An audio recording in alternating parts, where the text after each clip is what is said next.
AllBall TV. They scared, but I'm not. They don't like comentario. Y suscribe.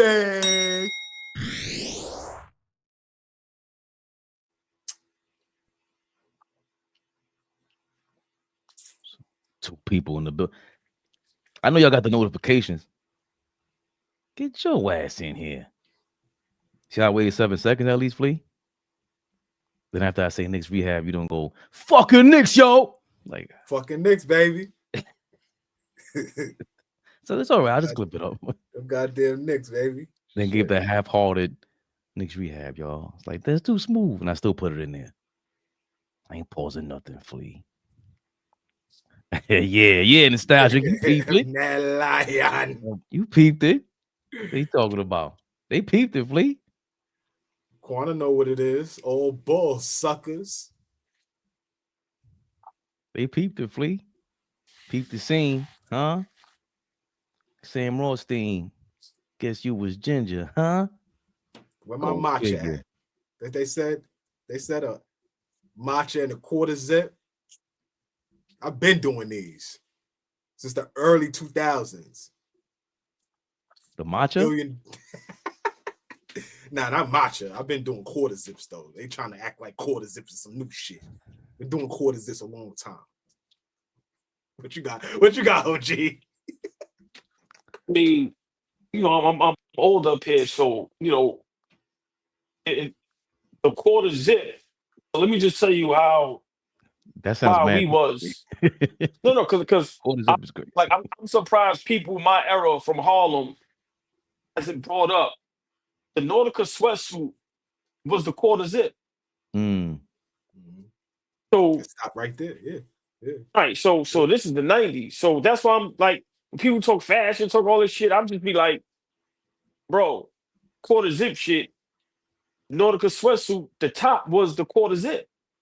Blue joint with the green or the gray with the blue. Those were the only two. That was it. That was the sweats with the zipper pocket. But the top, if you didn't just wear a naughty t-shirt, the official top to go with the sweats was a quarter zip. School us, man. I know I've been rocking these for years since I was a teenager. This whole new but I'm saying, Fleet, right?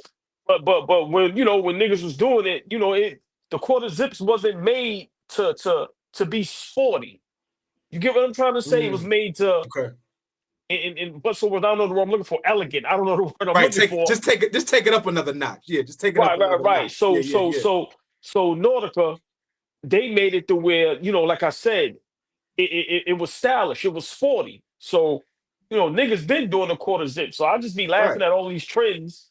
Right. But yeah, man, it's big shout out to everybody. Did the Tommy quarter zips come after the Nautica joints? Nah, what's crazy is Tommy been around. Tommy, Polo, and Naughty was the three big brands, right? That the hoods was just going crazy over. We all know Brooklyn was Polo, right? Niggas occasionally did Tommy. Niggas ain't really rocked with Tommy. You aware of it, but it was Naughty and Polo. I know for a fact Harlem, Nautica out. Nautica out. So, but Tommy, they all had the quarter zips popping. But like I said, Nautica took it to another level because that shit was a sweatsuit. The whole joint, the whole suit. Yeah. All right, know what I'm saying? last one, OG. So when did my son come in? When did Carl Kana come into play? Now I'm gonna make you laugh. Like, this is gonna hurt people's feelings. Like Carl Kana, Boo, like a lot of those brands, niggas wore that shit for like a week, bro. I'm not even trying to be funny, and you know what I mean. Those are my black people, so I respect it. But if we really talking, niggas was the hip hop world, and that was going crazy over that stuff. But in the hoods, nigga buy a pair too. But at this time, Nautica out, you Pele'd out, things of that nature. So that was cool, but for sure, Pele. Yeah. No, I mean, it was more so, Mecca jeans, Tamasuko jeans, like it was other jean lines that niggas was wearing. You'll get a pair of Cargonauts, but I'm being honest, bro. Nobody wasn't really going too fire. Crazy. Yeah, niggas wasn't really going too crazy on that shit. Mecca was fire. Mecca was fire. The real academics. The academics back. Yeah. Hold on. Give y'all a minute story. Big shout out my man Dante Wilder. My man. He was the top artist that was doing the clothes for academics. I used to hang with the owners. They twins, black dudes. Those are my dudes, had the owners on 34th Street. Then my man Dante Wilder, listen, one of the dopest to do it when it comes to clothes. He started with Mecca. He started with all of FUBU when they had the Fat Albert stuff. He designed for PRPS jeans. But academics, he was the lead dude that was doing all the clothes. Used to get boxes of it and take it to my hood and give it away. Wow. All facts. My man Dante Wilder from Lower East. I big shout out all my people from the LES. Fact. Like, that's what I be trying to tell you, bro. I be low, I be quiet, but these is all fact. I used to get boxes. Never sold none of it. Boxes with the academics. Academics. Bro, I was getting shit. I was getting the samples. I was getting shit that never came out. But my man Dante Wilder, he was the guy. Oh, remember when FUBU had the Fat Albert stuff? My guy. Legendary. He legendary when it comes to the clothes. Yeah. Because that's the answer to Iceberg, the Fat Albert shit. Oh, shit. Because Berg had niggas in a chokehold at one point. Iceberg had niggas in a chokehold. With the Snoopy shit. Yeah. Listen, man. If I wanted to be, I could be a real important guy. I don't want to be. Tell him. I just don't. Just don't. Yeah. Ball suckers. Yeah. That just needed a drop. If I wanted to, I could be one guy. We live. Big Flea. Never the little one. Biggest, y'all.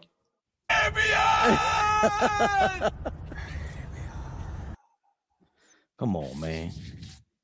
Get right into it. It's enough of y'all in the building. Finally, y'all jumping in. Huh? Notifications went through. A little 30-something.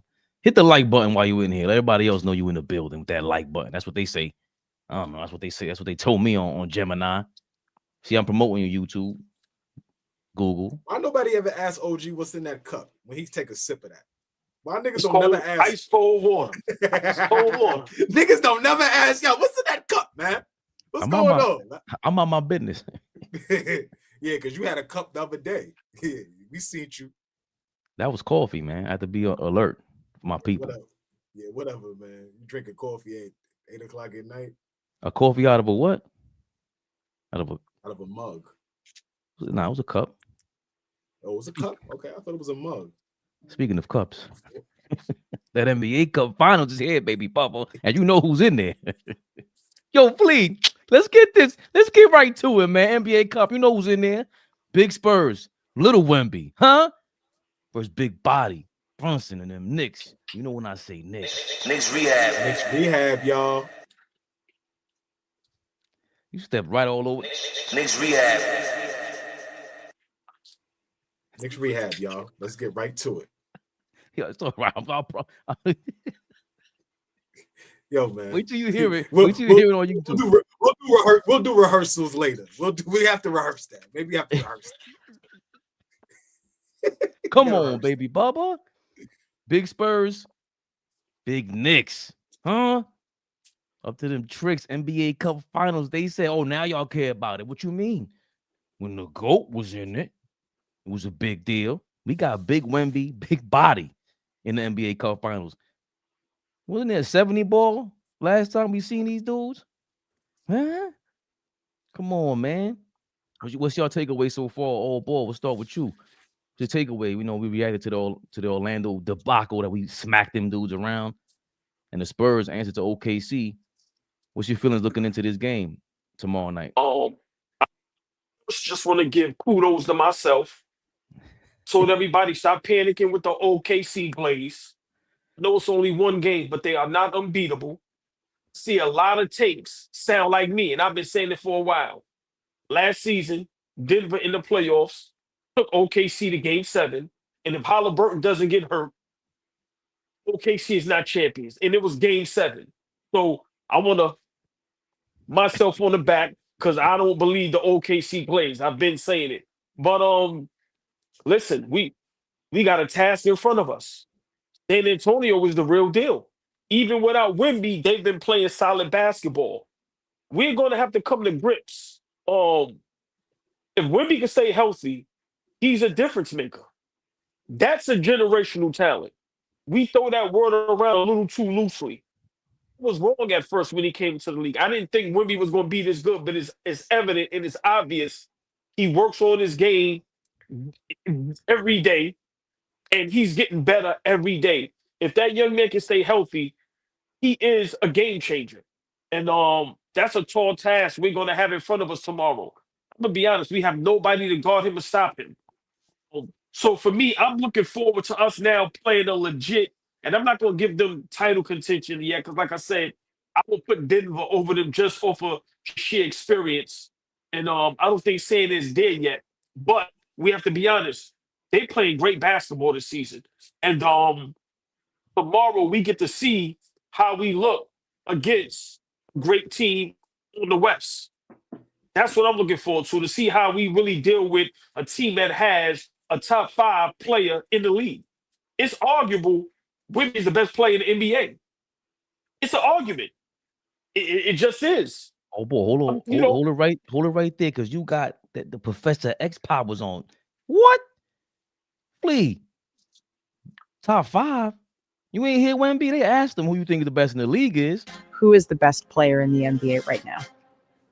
I think Jokic is the best offensive player. I don't think he's the best player. It's hard to say. I think it was between Giannis and Shea. When I would come back on the court, I think it would be me. Oh, what? Swag down. Oui. Bonbons, parlez-vous français, and all that. You heard Method Man. What? He ain't no top 5, Flea. He said, I'm the best. I'm the best. What you talk about? Croissant. Well, the key word in is, and I'm glad that he said it when he's on the floor, because we all know he's always injured. So that's why I say top 5, because he's not always. Oh, I'm sorry, Flea. Go. No. Apologies. No. He messed that. Producer's trying to be fly. He messed that up. Yeah. So I think tomorrow, whether we play OKC or the Spurs, we're going up against one of the best players in the NBA. So I'm definitely looking forward to see how we deal with that adversity. For me, of course, I want us to win, but I want to see what type of game plan Mike Brown has offensively and defensively, and how we play against a team that they have a vet, in Harrison Barnes with the championship pedigree. They have a plethora of young players that's up and coming and rising, and they have a super duper star who's arguably the best player in the NBA. So I'm just looking forward to see how our guys match up and how we look. Like I said, because it's going to be them, OKC, or Denver. And I just want to see how we're going to look. But so far, listen, man, Brunson and Cat is starting to learn how to play together. And they're starting to get a little bit of chemistry going. Like I said, OG, very important to this team. Everybody is. But so far, listen, we here. And I just love the basketball that we're playing right now. We still got to work on our defense. But overall, I have no complaints. But tomorrow is a big night, because we get to see how we look against a top team, a top contending team, and a team with a guy that can give us a 40-point triple-double with blocks, with everything. So I want to see, and hold on, Flea, before you cook. They have some young guns, dynamic backcourt, dude that's athletic, that's smart, that can play. We know we have problems with teams like that. So I really want to see what Mike Brown is going to throw out there and how we respond to playing against one of the best teams in the NBA. Flea, you heard it. You heard Wemby. He thinks he's the best when he's on the court. What is your, impression and your thoughts going into this NBA Cup Finals versus the San Antonio Spurs, Knicks versus Spurs? Smoke. I'm ready for smoke. San Antonio ain't done nothing that we ain't done. What the fuck San Antonio did? just play good basketball for the first couple months of the season. I think we have to come to play. We absolutely have to come to play. But I don't think we switch the game plan up. I don't think we adjust to them. They have to adjust to us.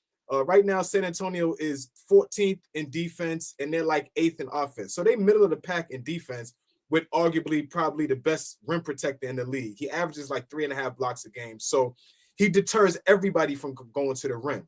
I think we like Nostalgic Nick just said, he kind of just took my gusto. The same way that Orlando looked against us the first 2 games or so in the season is the same way we need to look against San Antonio. We need to be physical. We need to play our game. We need to have them adjust. We need to make things uncomfortable for their guards, right? This is where OG and Bridges show up. This is where OG kind of shuts the water off for Stephon Castle. This is where Mikal Bridges makes things uncomfortable for De'Aaron Fox, or when Dylan Harper gets in the game, this rookie, this is probably the biggest stage that he's played on as a pro, right? When he gets in the game, take him out the game. Just take him out the game. Let him know I've been here before. If I'm talking about Bridges. Bridges has played on the NBA Finals stage. Bridges is now playing on the NBA Cup stage. So take these guys out their game. Bring physicality. Don't play with a level of respect. Okay, Wemby is playing well. They're coached well. They got championship pedigree. They got a dynamic guards. They got it all over there, right? And they're just going to continue to build that thing. But right now, we are on the cusp of winning an NBA title, right? And this is the first chance we get to kind of put our stamp on it and let the world know, let the league know, put everybody on notice that we for real. And that's how we should play going up against San Antonio tomorrow night. Physicality. Wemby is a great player. There are some things that he needs to work on, though. As a third-year player, he's extremely weak, right? He doesn't have a strong base. You can move him off his spot, right? He tries to block everything, right? So you can find ways to try to get him into foul trouble. So, my thing is, he's an alien. He plays well.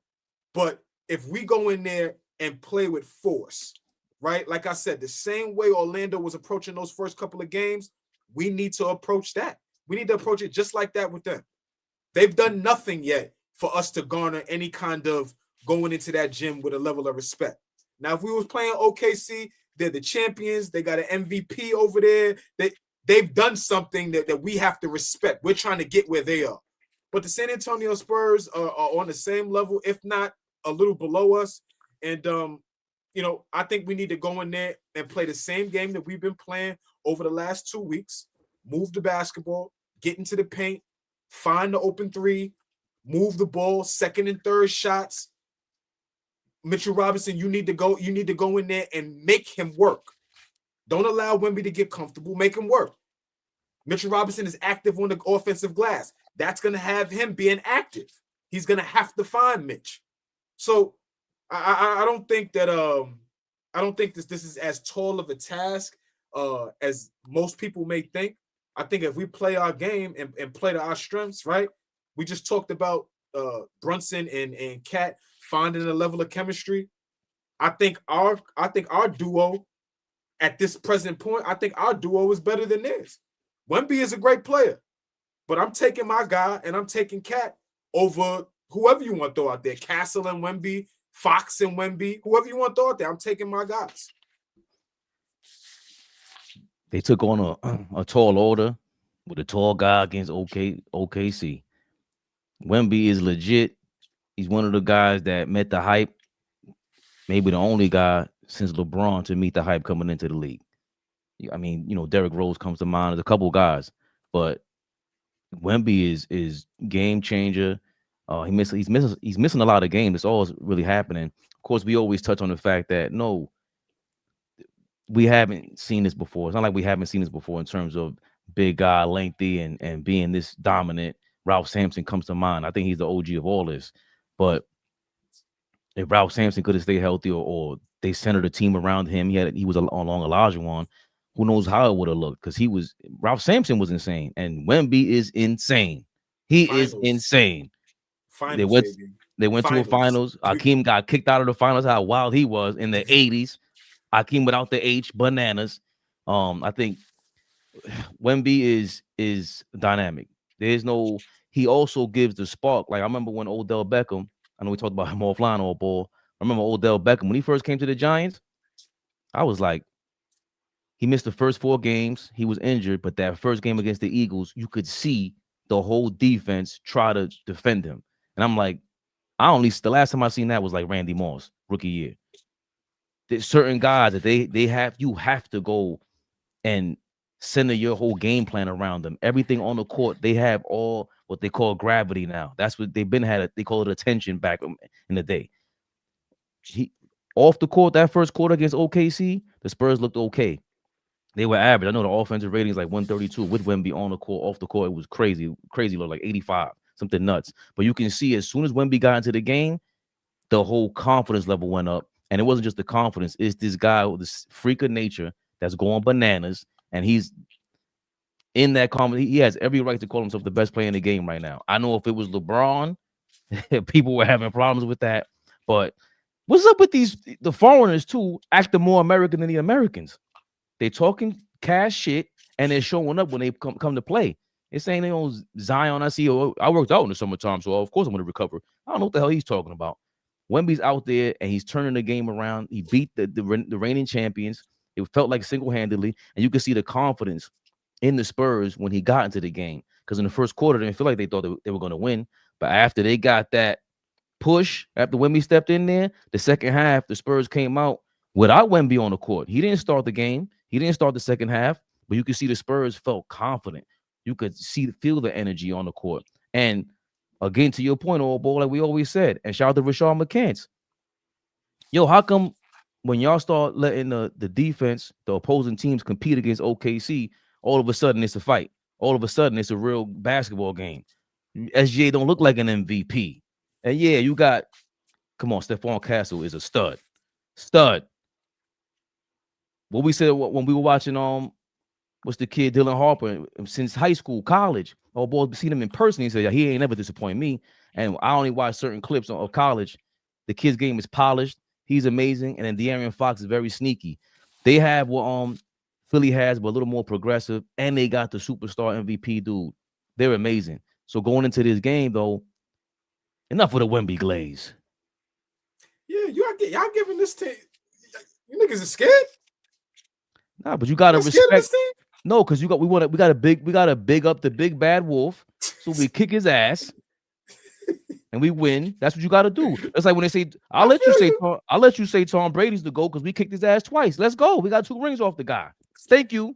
The GOAT, him? Yeah, we beat him twice. It's nothing.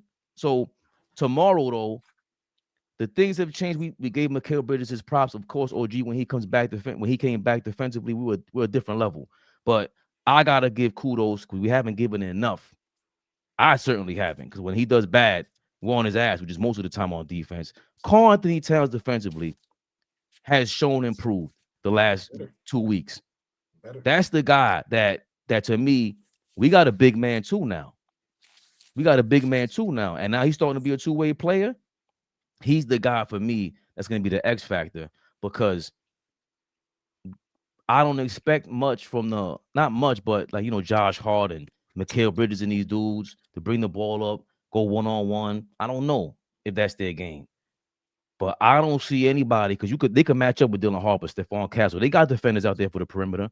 But I don't see people on their team who could match up with Cat unless you throw Wemby on them. And if that's the case, you already know Mike Brown's plan is to have Cat start at different positions on the court. Oh, I love it. He's the major X factor. In order to let Brunson go off, gotta have Cat on the other side of the court, along with the dribble handoffs, and let them, do their thing, the pick and roll and whatever kind of action they got going on together as a duo.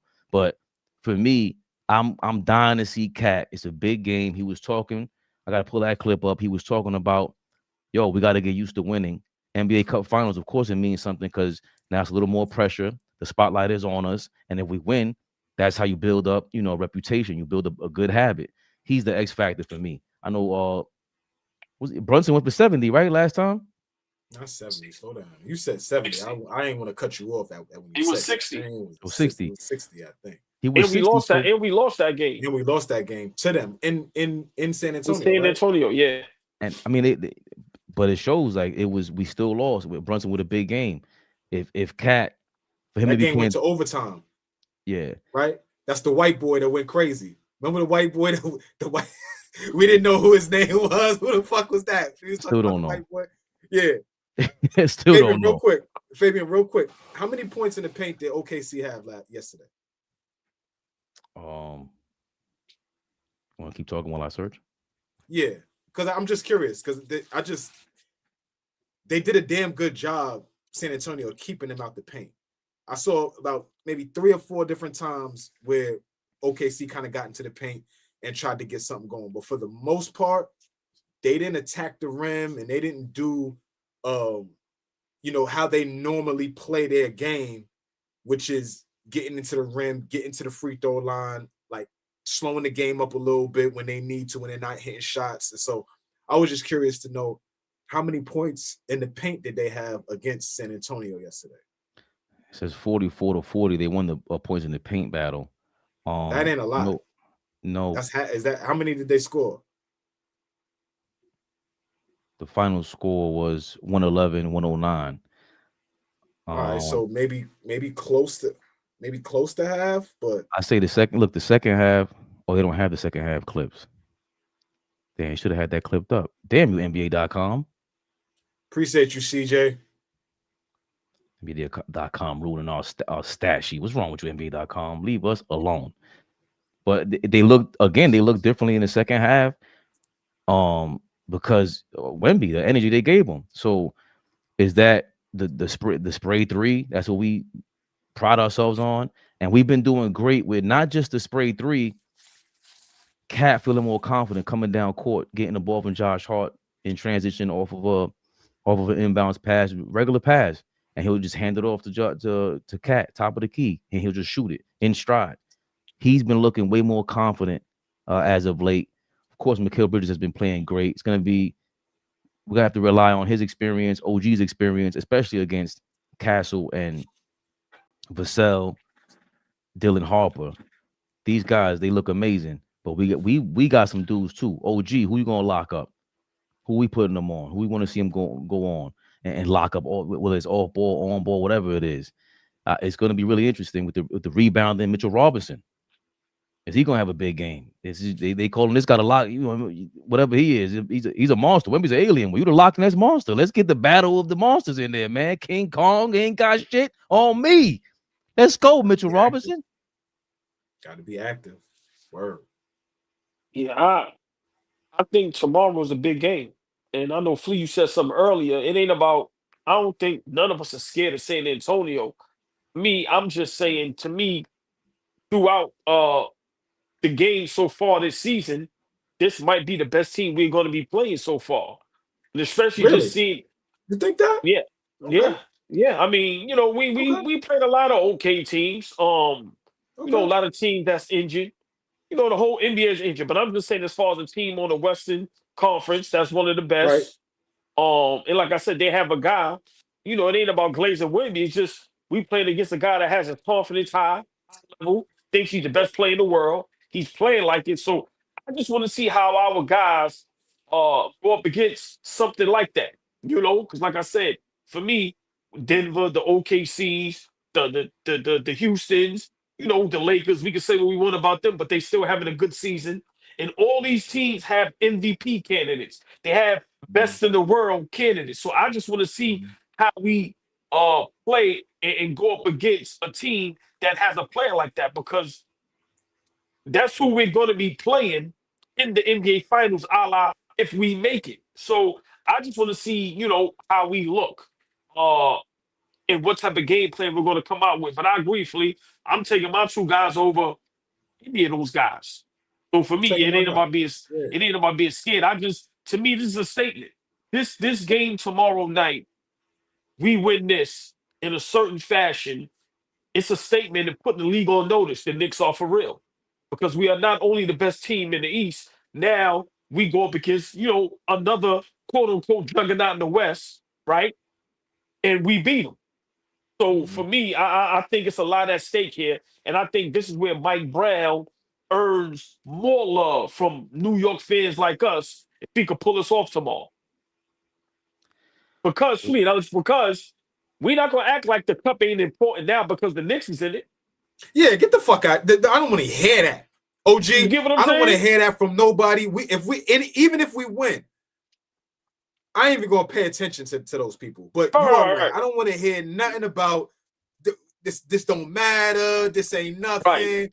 Because look, you hold on, Fleek, because you can cook 10 seconds. Because this cup, everybody's giving their best, right? That's it. They want that money. So we going up against guys that's playing at maximum effort.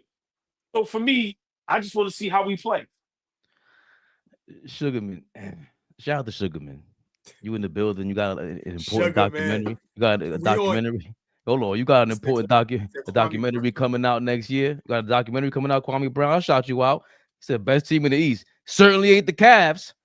Yeah, you better distract the people from that bullshit going on in Cleveland. That's love right there. What's love? What up, baby? Sugarman don't know how to show too much love to us. That's love right there. We love you, Sugarman. Appreciate his love. You. His love is when he punches you in the shoulder. That's his type of love. That's his love. Yeah. When's the last time Sugarman said anything about his Cleveland Cavaliers? Not a damn thing. Why? Listen, it's quiet in the Cleveland streets, man. Y'all struggling right now, Sugarman. Y'all struggling, big dog. He said, y'all know we hurt. Yeah. So was we, bro. Stop it. God. Speaking of hurt, some people are hurt on the Knicks, and I ain't talking about injuries. Speaking of French,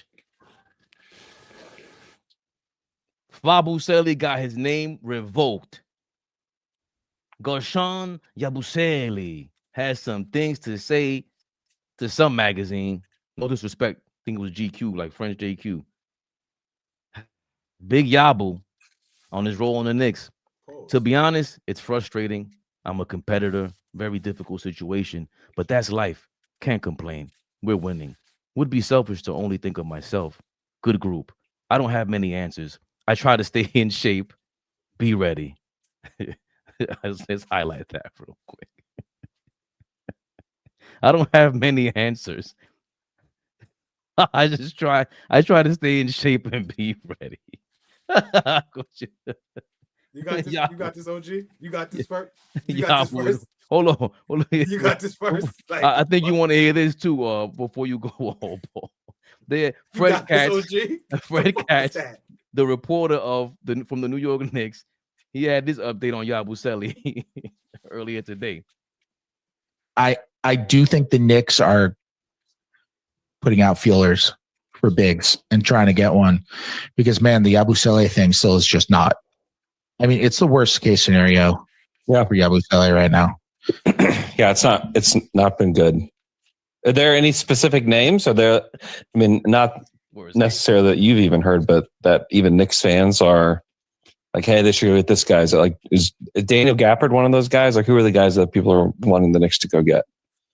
The problem with trying to feel out the big market right now and the Knicks trade market in general is that they don't have a ton of mid-sized contracts. Yeah. And the guys who they would trade are all kind of too important. Like the one really mid-sized contract they have on their books is Mitchell Robinson, but you're not trading Mitchell Robinson for a big to have a big unless you're just upgrading on Mitchell Robinson. Chances are you're not really doing that. They also don't really have the draft picks to throw in. Like they can't trade a first round pick right now. Okay. Thank you, Fred Katz. Amazing work you're doing. He said worst case scenario, they're going to trade Yabusele. Yabusele, you are the worst case scenario. What the fuck are you talking about? Oh, boy. Putting out feelers for bigs. That's funny. That's funny. I'm sorry. Especially when he's a part of the French BBL connection. Let's relax. Oh, Paul. What is your reaction to Yabusele feeling, can I get the quote right? He's staying in shape. Just to remind you, to be honest, it's frustrating. I'm a competitor, very difficult situation, but that's life. Can't complain. We're winning. Would be selfish to only think of myself. Good group. OG, real quick, Yabu and Fabian be in Dominican Republic together. They be out there together. You know what they doing out there. I'm sorry, Ray. I had to get that off. I'm sorry. I'm editing that part out. I don't do. Go ahead, AllBall, what is this guy talking about, AllBall? This is where you have this. Yabusele, you lucky you in the NBA. At this point, we were all wrong. You are not good enough to play in the NBA. You are damn sure not good enough to be on the Knicks. No one should be talking to you about anything. And you're correct. You're the only one who should be thinking about yourself. Ain't nobody thinking about you. You does nothing on the court, on both ends of the floor. You do nothing. We watched you play in the Olympics. You had a good game. You dunked on LeBron. That's why I wanted you here. I told you the guy that dunked on LeBron. It is evident. Look at you being honest. That's what the fuck I'm talking about. That's what I'm talking about. It's what evident. I'm talking about, OG. This is the 99.9% when I'm wrong. I was dead wrong about Yabusele. Yabusele is not an NBA player. Simple and plain. I don't care if he gets in shape. Well, That's hold on. not going to help. You wanted him here because he dunked on LeBron. He hates LeBron so much. Bring the guy that dunked on LeBron. Why is that a secret? Yes. Y'all don't remember that? Y'all don't remember that? That nigga dunked on LeBron. OG all throughout his timeline was reposting Yabu. Different angles, mad different shit. This nigga was posting every second. Give him what he wants. Crazy. Yabusele, give him what he wants. Now that the dust has settled, and now that I'm not off whatever's in the red cup. The dust has settled. The BBO has settled. Pack him up. Yeah, listen. I have nothing to do with what these two are talking about. Matter of fact, the fatty has settled. Nah, come on. Hold on, he's on the screen by himself, man. I don't care. That shit is funny. I don't give a fuck. Nigga said the fatty settles. let me know when I can come back on screen, please. My fault, OG. My fault. I love the BBL community. I'm all for it. Listen, he's everywhere. Yo, hold on. Yo, what's his name? Amici? The one that no, the Collins, the twin, yeah. Or yeah, Flea. They said you keep you keep talking about them. Y'all niggas is crazy. Y'all dudes, y'all ball players, the straight guys are mad flagrant every day. What are you talking about? His BBL settled in. What are you talking about right now? You heard the story? KG was like, "Oh yeah, we got you too, my nigga." He said, KG said, "Oh yeah, we got you too, my nigga." Yeah. He told the Collins, nigga, yeah, we got you too, my nigga.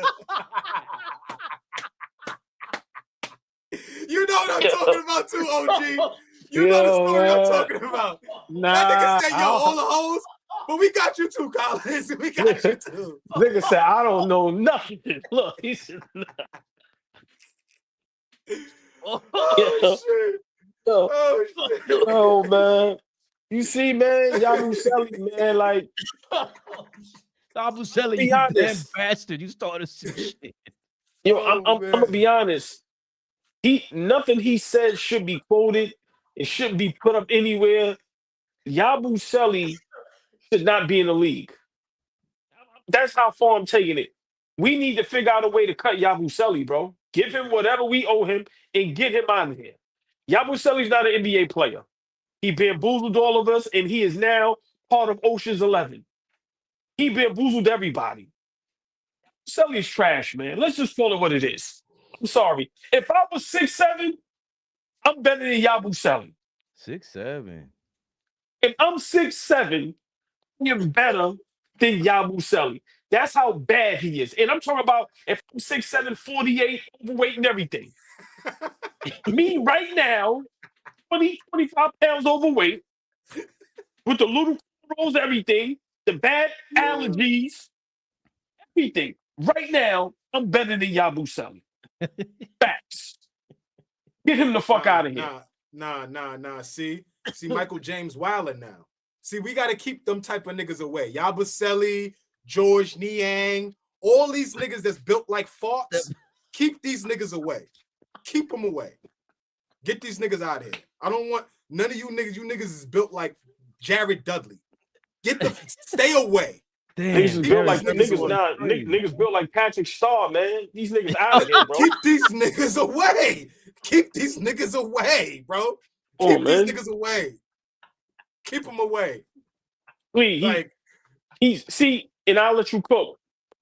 The overs, the when they say USA versus the world, right? It's a whole bunch of Yabuseles, man. Get the fuck out of here. And I ain't talking about weight. I'm talking about the game. He's not an NBA player. We have to stop. We've seen enough, Lee. He ain't it. Pack him up. Get his bum ass out of here. Only playing. See a dude like that, right? And I would have thought with somebody who's struggling to get in shape, somebody who's struggling to find their shot, find their role on the team, and then you get frustrated because your minutes have decreased. I would think that you would be the consummate professional and lead with, yo, as a team, we playing some really good basketball. Mike Brown is giving me opportunities. Like, we started off the season really well. But for me, like, I'm trying to figure out ways to, be a part of, positive things that are happening for the team. Like, be a professional. That, what he said, didn't come off professional at all. That just came off as, I'm pissed that I'm not getting 15 to 20 minutes a night. My shot ain't shit. I'm out of shape. So like he said, I'm trying to stay in shape. No, nigga, get in shape. Come into training camp in shape. We've been talking about your fat for the last 3 months now. 2 months. We've been calling you fat. Get your ass in shape. You should not be working into shape and then wondering why the offense that we run, where there's a lot of movement, there's a lot of ball, there's a lot of cutting, there's a lot of screening, there's a lot of shooting. Like, you can't play. I may not go as far as he's not an NBA player. Somebody will find a role for him. But for the Knicks and what we got going on right now, get him the fuck out of here. He's not in shape. No. Stay there. Stay there, Flea. You know the game. You watch the game. Mm-hmm. If this is your first time ever seeing Yabusele, for how long he's been with the Knicks right now, can you honestly say he's an NBA player? I'd struggle with it, for sure. And I would absolutely struggle with it, OG. And Flea, that's all I'm saying. And I just wanted to ask you this, because you made a great response. What happened with guys just saying, yo, I gotta play better? What's wrong with Bro, that? You don't make shots, you don't play D. Where's the self-awareness? Where's the I gotta play better? What happened to that, Flea? Because you can't, when you use words like frustrating, when you use words like, trying to find my way, when you use terms like that, like you're starting to put the onus on somebody else, as if it's somebody else not seeing that you are playing lights out. You're playing like dog shit. You dragging your ass around, pause. You really are, though. Like, forget all the funny shit now. We having fun with that shit. But let's be honest. He's dragging his ass around the court. He's not guarding anybody. He's not hitting open shots. Dragging his wagon. What is he doing? What is he doing? All he does is spell cat when Mitchell Robinson can't play on back-to-back nights. That's the role right now. We're not expecting him to come in. He's part of the rotation, and it's like, okay, we're going to get Yabusele in the game, and he's going to give us good 5 to 8 minutes a game. You know he's going to play lights out. You know he's going to do all the dirty work. This nigga's not even doing dirty work. Like mucking the game up, giving hard fouls, protecting Jalen Brunson, getting tough rebounds. Be Reggie Evans, nigga. Go be Reggie Evans. Why you can't be Reggie Evans? Why the fuck you over here talking about, well, my role and I'm frustrated and I'm this and I'm that? You're fat. You're out of shape. We can't find you on defense. You can't hit an open shot. We're talking about corner threes, y'all. Corner three is the easiest three in the game. It's the shortest three. It's the one where everybody hits a pretty decent percentage. You can't even hit corner three. Bro, move him. Move him. Stop even putting him in the rotation at this point. Play Huck. Play Diawara. Real quick. Please, I've seen players play out of shape.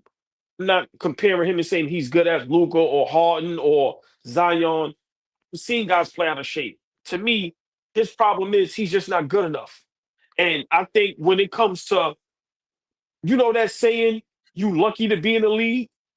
And I don't like that saying because these guys work hard from the age of 10, 11, 12 to make it to the league. Yabusele is the definition of you are lucky you are in the league, bro. Seriously. Watching him, if you never watched basketball before, and somebody said, watch all these games of Yabusele with the Knicks, 9 times out of 10, a person's going to say, how is he in the league? But to be fair to this dude, I mean, just ask y'all, doesn't this player that we have right now look completely different than the one that played in the Olympics and had the season he had in Philly? What we watched last year, he averaged double digits for Philly last year. They weren't a good team, but he averaged double digits for Philly last year.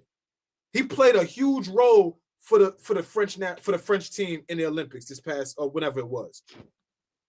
Where is that semblance of a game period? I don't even see remnants of that shit. What is one thing he does good, Fabian? What's one thing he does good at basketball? Set screens. Not even good at that. I think he's good at that. I think he uses his cushion for the push. No, he's good at running to the table and checking in. I'm being real. He's the best at that. That's what he's great at. I think the worst part about all this is that how can you complain about your minute? How could Z Jackson, what up? How can you complain about your minutes when you get a whole bunch of minutes? They got you over Huck Porty or Tyler Kolek a lot of times. There was minutes that Tyler Kolek shrank. The minutes shrank for Tyler Kolek. Huck Porty, these are guys that promising. Diawara, who I'd rather see more of. And boy, oh boy, I forgot who said it in the comments. I do miss Precious Achiuwa. For all that money we gave you, Precious knew his role. He knew his role. Never thought of that. That was a great point, Fabian. You always big me up for bringing and we use him right now in that deal. Wow. But you said yourself last year, OG, I don't want to lose Precious. Before the season was ending, you was like, I don't want to lose Precious. We should keep Precious.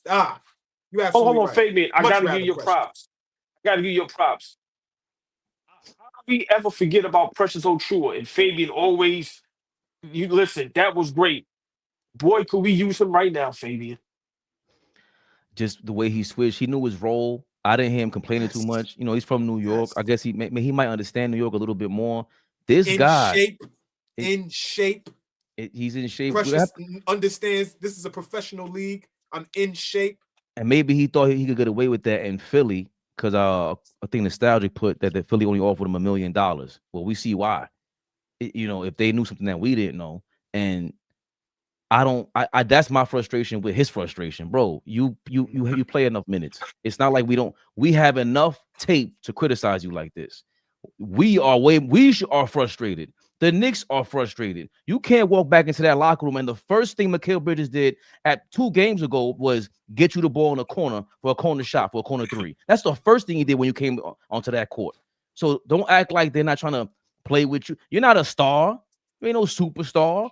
You really don't understand what it is to walk around New York and you say stuff like that. You playing on thin ice. You saw Pablo Torres say nothing about Jalen Brunson. Hopefully he ain't stacking up no information.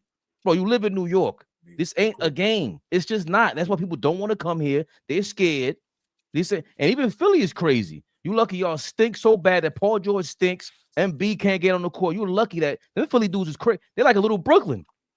So you come here, you say that. I don't know, but that's my point.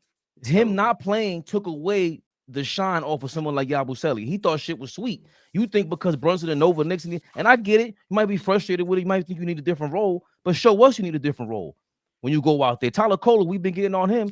He's slowly progressing into something of what we want to see. Well, we still get on him. We still get on Jordan Clarkson. Jordan Clarkson gets his minutes, but even his minutes have been reduced.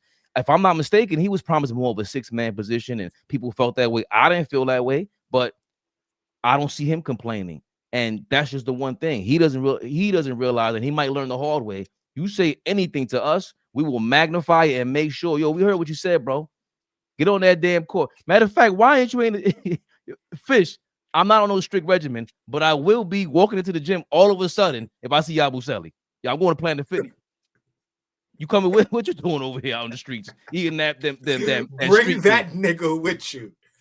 I'm going on treadmill, bro. What you Listen, doing? man. Listen. He's getting. And but please, real quick, Yabusele should take an example from Shamit and Kolick. Look how those two dudes just got much better. Deuce. Right, but we already knew Deuce's role, right? But I'm just saying. No. But Deuce is the one that when people were beefing the last time, I forgot who was bitching about it. Deuce the one that came out and said, "Yo, just stay on point, stay focused, and you're gonna get some playing time." And that's under He's talking to Huck. He's saying it to Huck. He was saying, "Yo, do what you got to do, defend, and you'll earn minutes." That's how I did it. Shamit went from almost not being on the team, last man on the roster, got on the court, and look what he's done. Tyler Kolick was thrown out of the rotation, got back in the rotation, and you could tell the progress. Yabusele, bro, you are lucky to be in the league. We have to start being honest. We don't have no time to be playing no games. Get him up. Find a way. Even if we do the deal like we did with Obi, bro, give us a phantom pick. Get him off the books, bro. Pack him up. And see, the thing about it for me is that it's not like he hasn't been given opportunity. See, I could say, oh, you burying the kid on the bench, you don't even know what he's got, right? Like with Kolick, when Tibbs kind of took Kolick out of the rotation, and I was over here, yo, you got to play Kolick because he could play. Now he gets an opportunity. I need you to be out there pitching the ball ahead. I need you to play lights out defense, and I need you to just be aggressive. And that's what Kolick does. He doesn't do anything outside of what he's good at.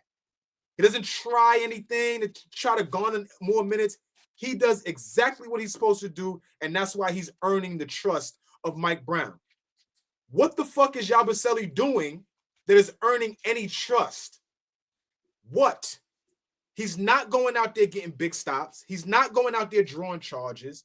He's not going out there just knocking down open shots, because you are going to get open shots when you get on the floor.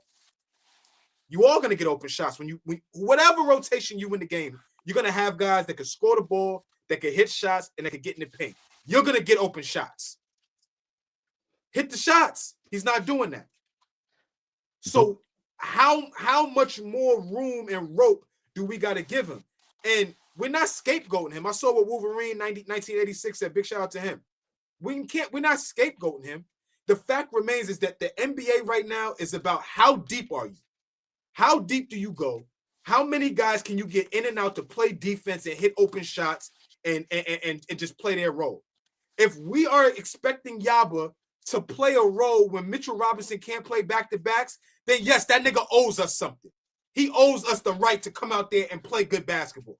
And right now, he's shitting the bed. So yes, he has earned the right to get talked about on Knicks Rehab, to get his back kicked in, because he's not playing well. He's not playing well. Especially when you talk up. You're gonna learn in New York when you talk cash it. Again, what I hate to bring up, I don't hate to bring him up. Fuck it. What old boy say about Bronny? Well. Braun, you can't be talking mad shit about hyping your son up. You're gonna get flamed. That's what we do. Yabu, you can't be talking. Great question, Dorgosaurus. What is Yabusele shooting from 3 in the field this season? Yeah, exactly. That's all it boils down to. 40%. We don't have 40, hold on a second, Flea. 40% from the field, 29% from 3. Rebounds, 2 rebounds a game. Yeah, 3 points per game. Yeah, you playing 10 minutes a game. 10 minutes is enough for you. 10 minutes is enough for you. You should be in game shape getting 10 minutes a game. It's our kind of game shape that we need. He's not good enough to just go out there and give him show me minutes. He's not good enough to give me show me minutes. Let me see if you're good enough. If I give you more minutes, let me see if you'll produce more. He's not good enough for that. I would not waste a game away just because we want to see if Yabusele can be better. He might cost us a game playing him 15 minutes. No, we're not in a position to gamble with a nigga like that. Get either play better or get the fuck out of here. One of the two. Listen, you know we are real Knicks fans. We spent over 15 minutes talking about Yabusele. Don't ever tell us Knicks Rehab ain't. Don't ever tell us Knicks rehab ain't the real fucking deal when it comes to talking about the Knicks. We talked about bum ass Yabusele for I don't know how many minutes. Please, we have to listen. It's okay to say you messed up. Pack him up, bro. He's taking up a roster spot. Simple and plain. He's taking up a roster spot. And you made a great point that we could just leave it. But you made a great point. The NBA today is about having a deep roster and guys that can do what they got to do. Ball handlers, knock down three-point shots, rebounding, defense. He does none of that. None of that. So, listen, man. Get him up. Get him out of here. He's taking up a roster. That can be somebody else that can actually help us out in the playoffs and hopefully in the championship. Well, you know who got a roster spot? And I think AllBall hacked his Instagram because allegedly Mitchell Robinson's trainer was an IG talking about let 23 get a few touches, throw it up there, then watch the free throws start falling. Know about that. This is your fault. This is no, please. He's the worst free throw shooter in NBA history. Please, this is not his this fault. year in history. This is his fault. He said, "Get Mitchell Robinson more." Who does that sound like? You just throw more fast loops, and then you. No. Read that quote again. Read what his Flea. I'm about to say something else about to be insane. Read that quote again. Let 23 get a few touches, throw it up there, then watch the free throws start falling. Stay right there. You telling me Mitchell Robinson is missing free throws on purpose? He's not touching the ball. Got him, y'all. We got him, man. Yo, Please. man.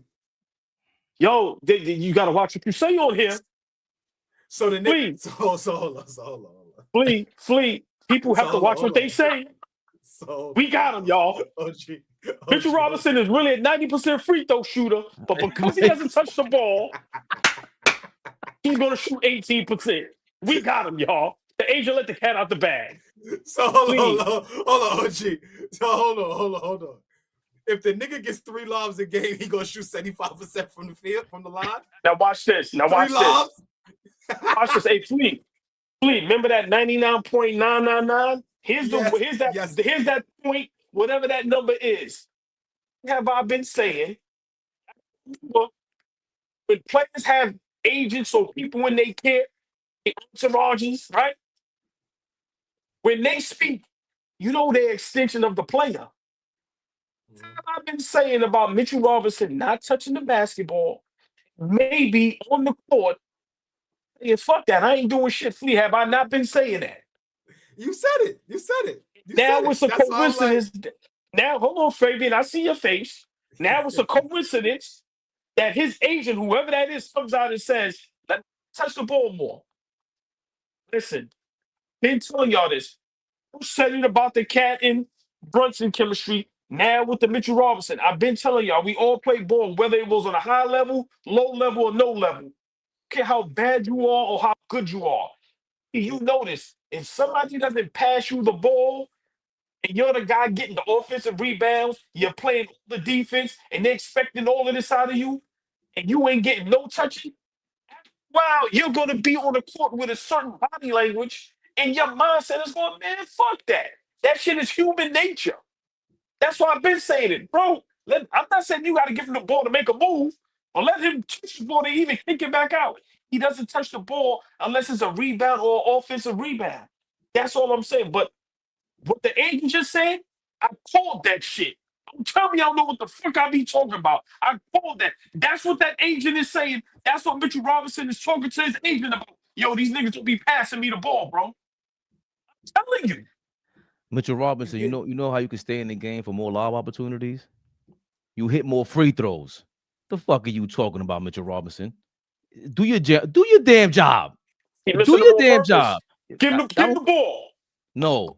You I'm gonna keep missing free throws. Yeah. Worst in history. Listen, I'm freaking them. In history. 20%? No. 70 plus years of the NBA. This nigga has the worst free throw shooting percentage of all time. Fabian, what was Mitchell Robinson's free throw percentage last season?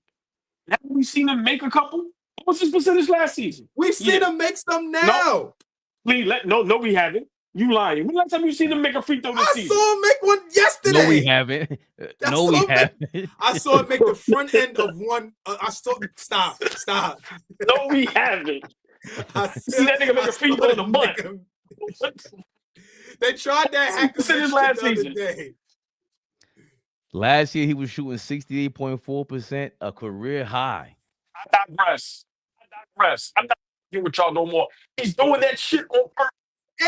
And he had 3 shots a game last year. 3 shots a game. This all I'm saying is when I'm right, y'all 2 hating you'll know what. Let y'all to die when I'm wrong. It is, bro. Look at Fabian. I hate when you right. So I'm not even about to try to make this. You right. And he breaking them shits on purpose, bro. AllBall. Listen, I will flee. I shall concede. Right. I shall concede. Because sometimes you see proof. No, put your face up there by the stuff like you do once and have your moment. Please do to your brother as your brother do unto you. Thank you. I shall concede and apologize to AllBall for finding it ridiculous that we didn't get Mitchell Robinson the ball, and he's shooting abysmally from the free throw line. Why do I say that? Because Jesus Louise is Flea. It's not like he's wrong. Mitchell Robinson throughout his career, field goal attempts 4, 5.6, 5.7, 4.8, 4.7, 4.1, 3.3. It's now at 2.4. The minutes per game is more than last year. Well, see, here's the deal, and I could roll with that. I could roll with that. Here's the deal. Some guys, right? Some guys struggle from the field, right? And then you got to get to the free throw line just to see that motherfucker go in a couple times, and now you get a rhythm, and now you could get it going on other spots on the floor. I could go see the free throw go in.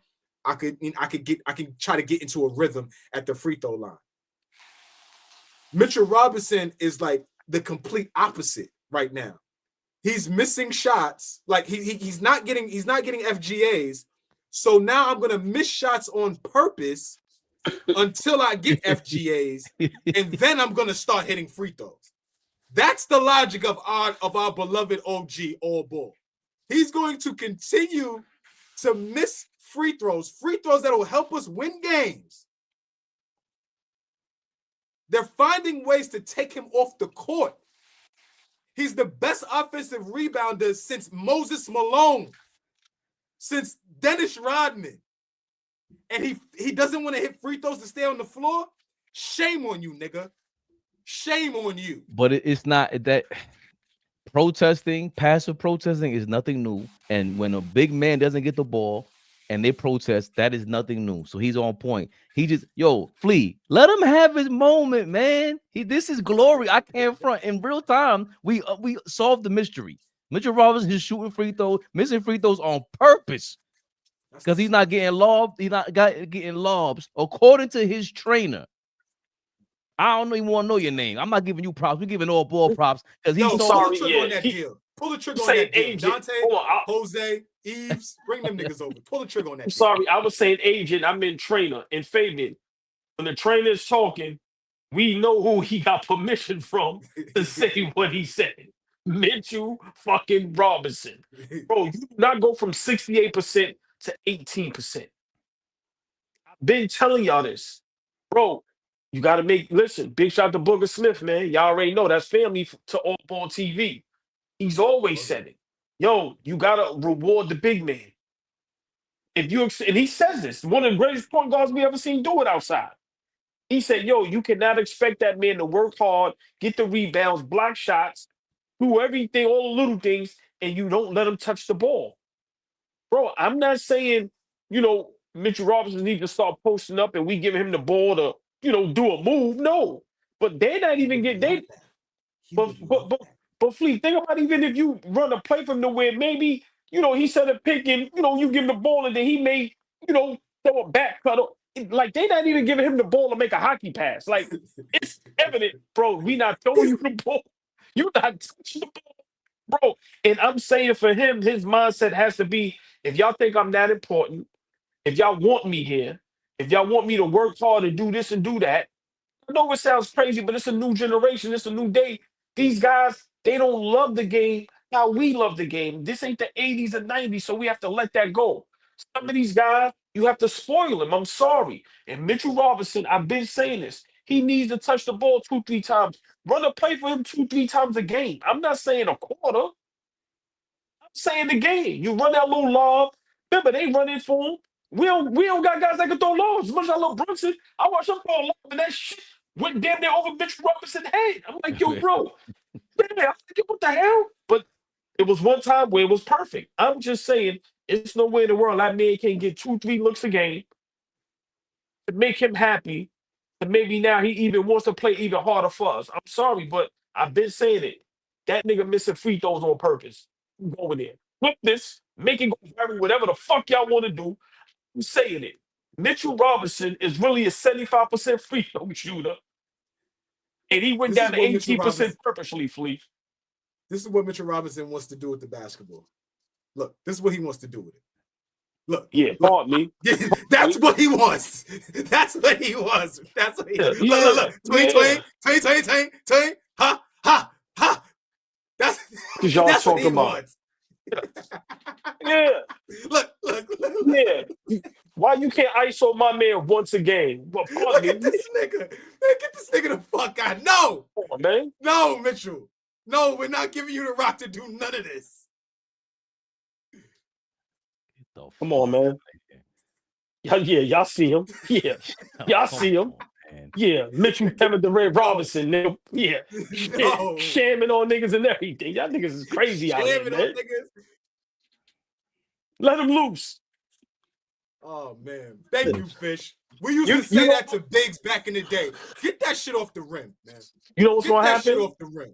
You know what's going to happen? The same thing that happened with Obi. Mitchell Robinson is going to go somewhere else, and I'm not saying he's going to be doing all of that, but you're going to find. Listen, I watched James Harden and Clint Capella run the same play in Houston, night in and night out.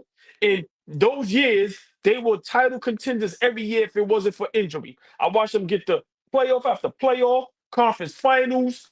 We can do the same thing with Mitchell Robinson. You're not telling me that man can get 2 to 3, maybe 4 plays a game where he's running at the rim, getting the lob. I'm sorry. It's just that they don't care. They don't care to do it. Let's just be honest about that. They don't care to do it. They don't. He said, who'd you say? James Harden and Clint Capella. Yes. That's what ends it all in itself to me. Why? James Harden, Clint Capella, because James Harden, nobody could dribble, shoot, and pass on his team. Pass specifically like James Harden. And then you got Clint Capella, who is a real legit lofter. He don't look doofy out there. That's always been my pushback with what you're saying. I think I always stood with you on, if you ain't get the big man to rock, yes, he's going to feel less confident. He's going to want the ball. But I have heard that before. You'll get it off the rim. That shit is mad funny. If somebody, big man, tell you, yo, let me pass me the ball. Yo, get it off the rim, man. Your ball players are nasty. That is hilarious. Yo, get it off the rim, man. And why can't, hold on a second. All them offensive rebounds you grab, you can't just jump back up and dunk it. How many times I've seen them like, yo, just put it back up. Just throw a hook shot. Left, right, whatever. That's my problem. You got all them moves in the offseason, razzle dazzle in the summer camp courts, but you can't little right hook. How many offensive rebounds you grab? You got every opportunity to be like, yo, man, fuck this. You control. That's not the point. You have at least 8. I understand your point, oh boy. We heard your point. That's not the point. What you're saying. Possessions. You create a game. You are the new Moses Malone. Everything they say about you, but you could easily turn around and do a jump hook. That's when they're not passing you the ball because you get it and don't even feel confident. So confident enough in yourself. And OG knows we let OG get that Booger Smith take off every time he gets a chance. And it's a good. I'm gonna let him get it off because it's fire. But at the end of the day, Booger played in an era where it was inside out. It was about getting the basketball to the big. It was about establishing a big man that you have on your team, making sure he touches the rock so that he does play well throughout the whole game. This day and age, it ain't about going inside out. It ain't about the big got to touch it, especially if he ain't good. And I mean good from an offensive standpoint. Yeah, I'm gonna get the nigga to rock because he's actually gonna kill Wemby. I can't get him to rock and he can't chew gum and walk at the same time. I can't do that. Yo, I don't care what it looks like in the summertime.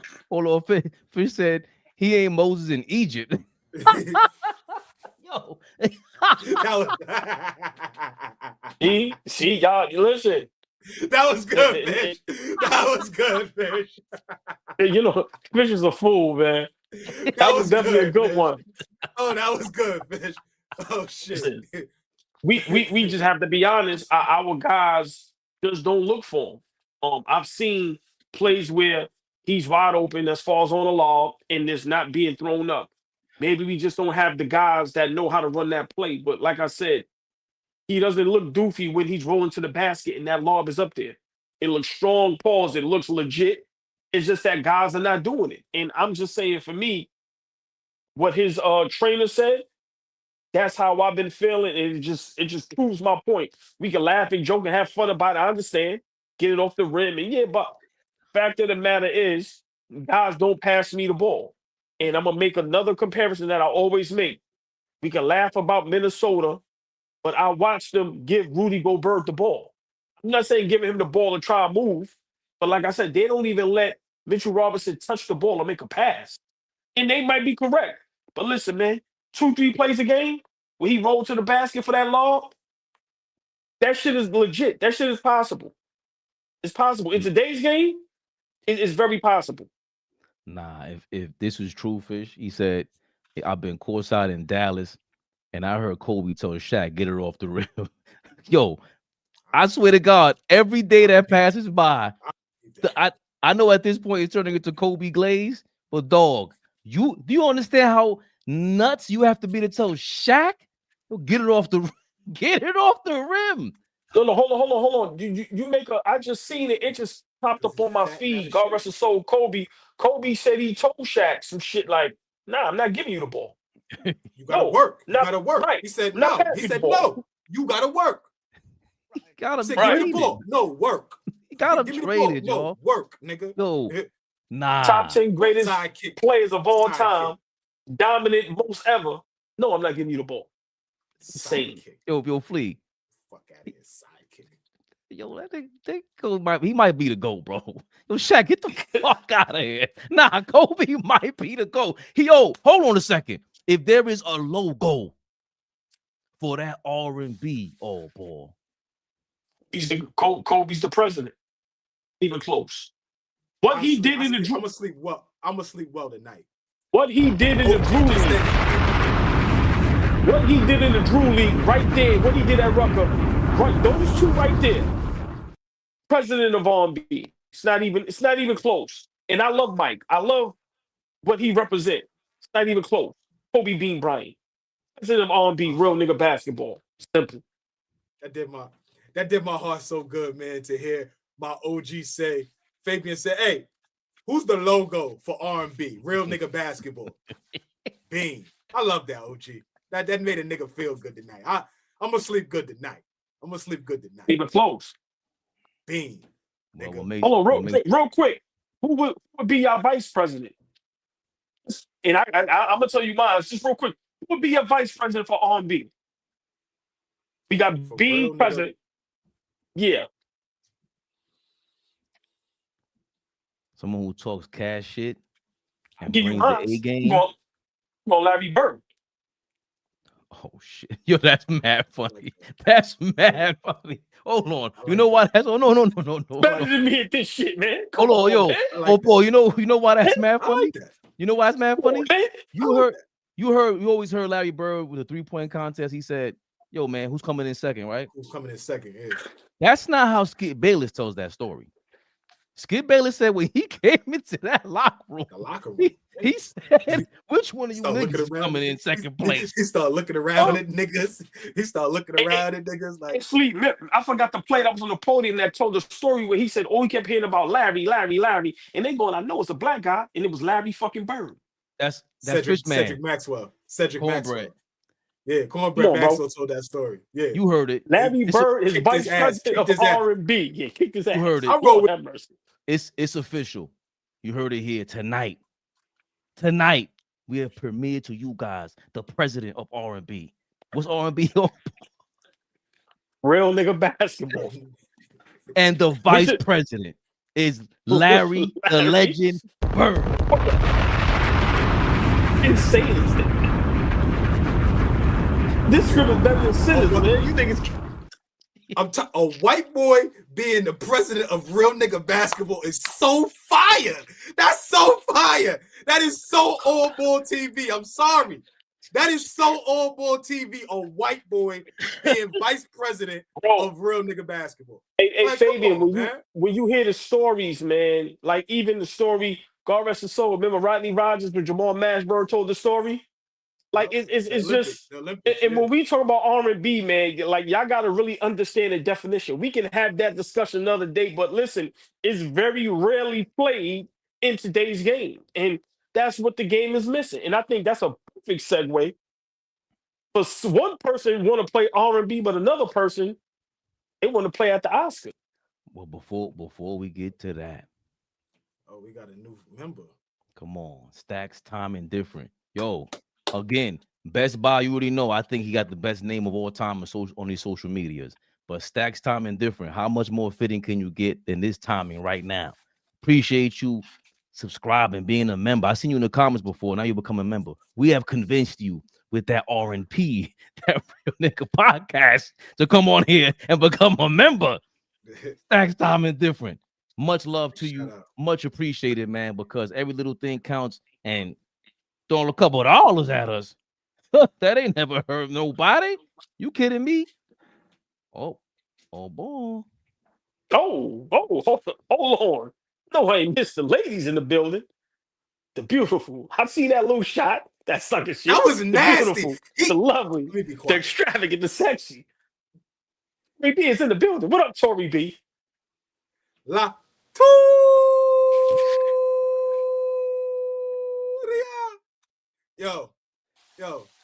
Yo, you be cool over there, son in the hat. You be cool, bro. Listen, man. Don't let us jump. We'll jump you. We'll jump. But listen, you, one thing, I'm a player, not a player hater. I respect the jokes. Right. Tori B, I still love you. Flea. Right. We'll talk one day about this. You talk to me? Yeah. You talk to me later. Tori B, what up, baby? You know Tori B what family up, for life. For life. Come on, man. There's some news out there. We got some things to react to out here in these streets. Come on, Fabian. Tori B and Danny Bryant. Danny Berry. Well, no, the other young lady, Bryant. No, Darlene. Sorry. Darlene Bryant. Darlene B. Tori B. Listen, they've been rocking with us from the beginning. Much love to the beautiful ladies that's popping up now. Love y'all. But those two, listen, man, hold a special place, bro. Real talk. Ever meet y'all, lunch or dinner on me, it's not a problem. It ain't gonna be maestros and all that other shit. BBQs or something. You know, out there. $60, you eat like a king. Get you a little honey glaze. Get you a little honey glaze wings. Get you a little henny glaze. My poor henny glaze wings. Piece of cornbread and all that. Know what I mean? But get you that big mug. You know what I mean? But all jokes aside, always got to show the chat love because you know we can't thank y'all enough. But much love to those two young ladies. Much love to everybody. You know, I love the ladies. You niggas, I ain't shouting you niggas out. Ladies, nigga. There's nobody shouts out the ladies. Yo, Fabian, let me. Yeah, you're mad. You're mad. He's nasty. Look, he is nasty. Nah, the moonwalk. He is nasty. Go ahead, man. Go ahead. Hold on, listen. I'm just recognizing greatness in real time, my brother. Listen, you know what I mean? That's all I'm doing. I'm just. I apologize, but nobody shouts out the chat enough. And we always just want to say thank y'all and grateful. And the young man that just became a member. Listen, y'all don't know how much that means to us. Like all jokes aside, we joke and we play, but behind the scenes, me and my brothers, we always talk, and we do this shit for y'all. Sometimes we be tired, but we say, nah, the chat. So much love to the chat. But those two young ladies, listen, man, some young, beautiful ladies that love the game like us, and don't hold back when they think we wrong and disagree with us. Listen, man, but from the beginning, just number love, appreciate y'all. Listen, man, I see you in the comments. Shout out to Tori B. Tori B, come on. I ain't even gonna smoothly do it this time because you know what time it is, baby. Bubba. Keep your eyes on the prize, baby Bubba. Prize Picks. This episode is brought to you by them. Prize Picks. You and I make decisions every day, but on Prize Picks, being right can get you paid. Don't miss any of the excitement this season on Prize Picks, where it's good to be right. You better have Brunson going over 25 tomorrow. Yeah, we saying it now. Lock it in. Prize Picks is simple to play. Just pick more or less on 2 to 6 player stat projections. If you get your picks right, you could cash in. Join millions of users and sign up for America's #1 fantasy sports app. Download the app today and use code CLNS to get $50 in lineups after you play your first $5 lineup. That's code CLNS to get $50 in lineups after you play your first $5 lineup. Prize Picks. It's good to be right.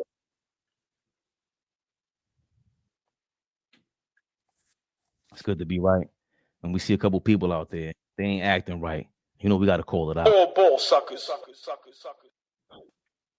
Oh, ball reaction, baby. I don't mind the he on that flea. That's amazing. That got to be the drop. What? He. Ain't nothing funny about Dillon Brooks getting under LeBron James' skin. Dear Lord, have mercy. They've been beefing for years, and hopefully we can get this off. We turn the sound off. Yesterday's game, Brooks and LeBron just going at it. Man, toast. Nigga put his hands on refs, all type of shit. Insane. Why is he doing that? Why are these guys doing that? Oh, yo, bro. Oh shit. Damn, bro. Oh, this was the insane. Yeah, he got him and JJ Redick caught in the line talking about he threw the ball and hit me in my head. Look, come on, bro. Let this whole sequence play. How was this not attacked? I'm not letting that whole play. Oh, you ain't getting me clipped. Why you talking to the ref like that? Again, talking. Look, he grabbed him and put his hands on him and pushed him. He put his hands on the ref. Oh, bro, you gotta calm down, bro. Come on, bro. Look at bro's face. Yo, when bro gets mad, he looks mad stupid. Yo, bro, man, you gotta chill, man. Look at oh, nah. Yo, you gotta get nah. That's bananas. Then the last play, Phoenix comes down, misses the shot. They get the rebound. They down 2. Dillon Brooks hits the 3. And if you show that play, LeBron hit him, fouled him on purpose, didn't get the call. It's just, listen, man, for me, you know, I don't understand. This has been happening. There's been 1,000 Dillon Brooks in the league. Let's stop acting like a guy like Dillon Brooks is the first we ever seen. We watched X-Men try to punk Scottie Pippen. We've seen this before. You know how you bust people ass? You know how you fix a Dillon Brooks? Give his bum ass a 40-50 clip.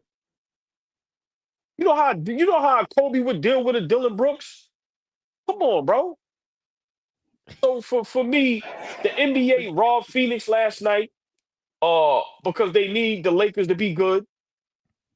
But Phoenix got robbed last night. And if anybody else seen it any other way, what LeBron got away with last night, no other player would have got away with. Now, I get it. When you're a superstar, you get away with certain things. I'm not knocking that. But to put your hands on the ref and push him and don't get a technical foul, I don't know where I don't know where they do that at. Yeah, I'm a LeBron hater. I don't like the Lakers. That is a fact. But a guy like Dillon Brooks, he wants to play R&B. LeBron on the other end, he wants to play for the academies. He wants to win. Is it an Oscar? Yes, an Oscar, right? Right. He wants to win an Oscar. All he does is cry and whine. That's all he does. A guy like Dillon Brooks, I would love to see what a Jordan or Kobe or Larry Bird, guys like that, what they would do to a guy like Dillon Brooks. Bruh, it would be so clear cut that it would be insane. They would give Dillon Brooks 50. Light work. And they gonna fight back and talk shit back. They ain't gonna whine and jump up and down and lie and talk to the refs and nah. So for me, Dillon Brooks does get under LeBron James' skin. He does do it on purpose. Some of his antics does cost his team wins, but we have to be honest about a guy like Dillon Brooks. He's a game changer. And I'm not saying it like a Steph Curry or LeBron or KD or nothing like that, but he brings a certain energy and culture to a basketball team. Look, when he was in Memphis, they was lit. Lit. People can laugh and joke all they want. But a guy like Dillon Brooks, you need a guy like that who's not going to bow down to nobody, who's going to play tough, who's going to play physical, and he's going to get under your skin. But for me, I think the NBA robbed Phoenix last night. I think that game was electric. And I think you need guys like that because the way the league is today is too kumbaya, it's too soft, it's too much sucker-ish. But LeBron James, once again, I don't care what nobody says, when he flails around and does all that and jump up and down and just all out of composure, bro, that's who he really is. That's who he really is. And this is why a lot of people don't have him as the GOAT because of, the killer mentality and all that. But for me, from a basketball aspect, LeBron should be, when he watches this game, he should be ashamed of himself, straight up and down. People may not agree with me, cool. But to allow a guy like Dillon Brooks to get under your skin like that, NBA robbed Phoenix last night. I'm sorry, it's clear cut. We know what the NBA is about. We know it's been about money, entertainment, but it's starting to be too blatant. The Lakers lost that game last night. That Dillon Brooks 3 was an and one. That changes the whole dynamic. The whole dynamic. You have to be smart on the other end. Why foul LeBron James shooting a three-point shot? So, I have to be fair, but just think Dillon Brooks gets too much flack, and the refs is starting to target him a bit much. Like I said, I don't think he deserved the 10 because if you pay close attention, he ain't gonna agree with me with this. He never agreed with me, and I love him for that. If you pay close attention, when Dillon Brooks hit the 3, and when he got up and got in LeBron's face, LeBron initiated that little bit shoulder contact for him to get that bump. Am I lying? I was watching. I'm with you. I I don't disagree with nothing you said. Right. I'm not saying it to troll up. I'm just saying for me, we have to stop acting like a Dillon Brooks doesn't make the NBA some of the games fun. That's all I'm saying. And for me, they are tearing away what we love about the game. And it's the R&B. They wanted to be fluff. They wanted to be happy. They wanted to be like everybody's nice and like each other. And it's not like that. So for me, I think the NBA robbed the Phoenix Suns last night, but they also robbed us, the fans, from just having a great moment in NBA. And it was taken away by the love and the sucker shit from LeBron James. I'm sorry. That's just how I feel. He's a sucker. And what he did last night was just it was some bitch shit. I'm sorry. And this is Dillon the villain speaking to exactly that. I don't bow down to nobody. I have a history. What was going on at the bench there with him and you? I'm a competitor, man. I don't really like to smile and the giggling and all that. So just letting them know that, I'm here and I'm still rising. Was it different? So he took offense to you talking to him, or because he hung around? Always. He likes people that want to bow down. I don't bow down, so that either entices him or it aggravates him. He likes people he fully took on that character, bro. The villain. Love it. Memphis is missing him. A whole bunch of guys missing him. Flea. What's your thoughts Houston? On that? Wasn't he in Houston? Yeah. After Memphis? They traded him for KD. Flea, what's your thoughts on this?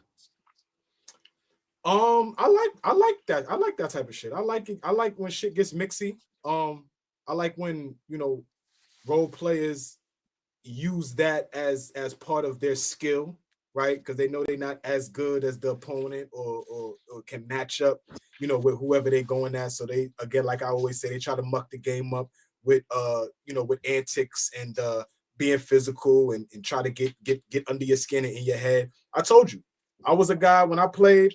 If I got into that, I don't want to play basketball no more. Now I want to get into the back and forth and the chatting with you, and I get completely out of my game, right? I'm honest about that. But the greats use that as fuel. So as he gets older, as he gets older, like, you know, you don't want to see him getting into back and forths with guys. You just want to see him go out there and play. But this is not nothing new. You know, regular weed niggas always would try to go at Jordan, and Jordan would give him that work, and he would go about his business. You know, regular niggas would try to get at Bean. We know Rajah Bell's name because he tried to get at Bean. We would never know who Rajah Bell is if it wasn't for Kobe. We would never know who Ruben Patterson is if it wasn't for. We would never like. Kobe, we stop. we Yo, hold on. talk Kobe about said, these yo, niggas. Kobe Like, said, yo, all you had to do was call me in the offseason. I would have got you a couple million, bro. Like, you ain't had to do all that Kobe Right, like- stop and shit. That shit was mad. Flea, talk about we only right now know Matt Sean Barnes Kemp was for ample. what? Say it We again. know Matt Barnes for why we really know about Matt Barnes. Right. But guess what happens the next following season? That summer, I get you on the horn, and I say, I could fuck with a nigga like you. You? I could rock with you.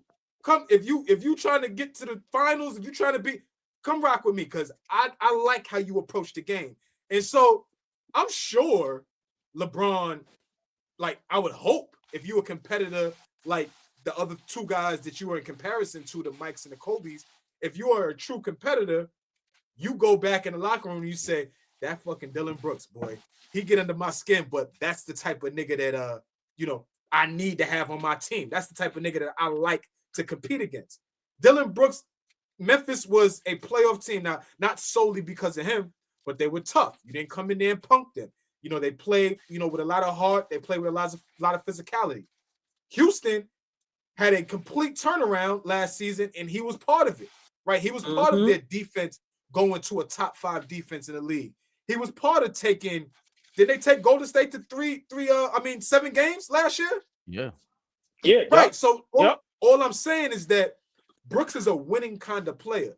So you want that type of nigga on your team, no matter how he does it, right?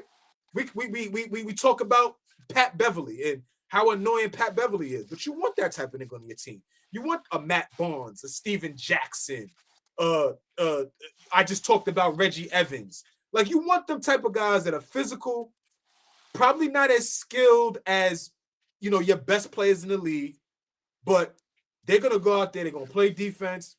They don't really care that the back of the jersey says Jordan, that the back of the jersey says Bryant, that the back of the jersey says James. They don't give a fuck about none of that. They give a fuck about, I'm trying to stop him from putting the ball in the basket, and I want to be a part of winning, right? And so when you got those type of guys on your team, it's sky's the limit with those type of guys, right? Because it don't matter who you play. I'm gonna play like that against KD. I'm gonna play like that against Braun. I'm gonna play like that against Steph. I'm gonna play like that against Giannis. Whoever it is, that's how I'm bringing it. So I enjoy a guy like Dillon Brooks, but I also, like, just me being like a lover of the game, I also enjoy those niggas, watching those niggas get their ass bust. So I like a nigga like Rajah Bell clotheslining Kobe Bryant, and in the next game going getting 40 on your head. I like a nigga like Reggie Miller, who thought he was as good as Michael Jordan, getting mixy with Michael, and you never could beat Michael Jordan ever in a playoff series, never when it really counted, ever.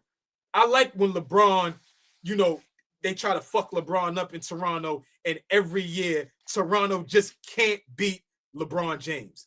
Like, they have nightmares. They had to trade DeMar DeRozan and go get Kawhi Leonard, all because they couldn't beat LeBron James every. He was just belt to ass every year. So I like, right? You know what I'm saying? Like, I like when even with Boston, Flea, remember with Detroit when he couldn't break through, and then he had that run where he went crazy when they tried to be physical and punk him and LeBron. You know, that's how you do it, Flea. You do it in that way, not the way like last night. That's how you do it. See, the thing, this is my last point. I give it to you, Ray. And the thing about it is, for me, at 40, 2 seasons in Washington, like, he played at a high competitive level, right? Mike wasn't dogging it out there. Mike was out there hooping, right? Level of respect. Yeah, guys competed, but you didn't have too many guys trying him. You didn't have too many guys. You know what I'm saying? Vince gave up his starting spot in the All-Star game so Mike could start, right? Kobe, last year, so getting the latter parts of his years, there's a lot of respect. He's still competing, but there's a lot of respect. A lot of niggas don't respect this nigga. They don't respect LeBron. They don't treat him with a level of reverence that, like I just said, Mike and Bean, there was a level of reverence. These niggas don't have that with him. They are ready to go at his neck every chance they get. It ain't a swan song. It ain't a farewell tour. It ain't none of that. It's every night they get a chance to compete against LeBron James. These young niggas want to go at him. They don't want no autographs. They don't want no, I got a chance to get on a poster. Oh, this nigga dunked on me. Oh my God. No, they want to get at this nigga. And that piece of it, I do love. I do love that. Can't hear you, Ray.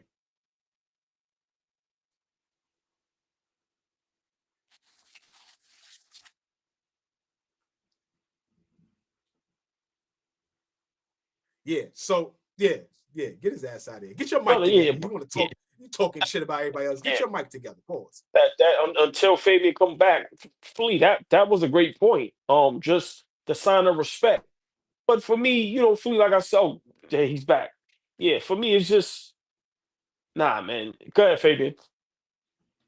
1 2.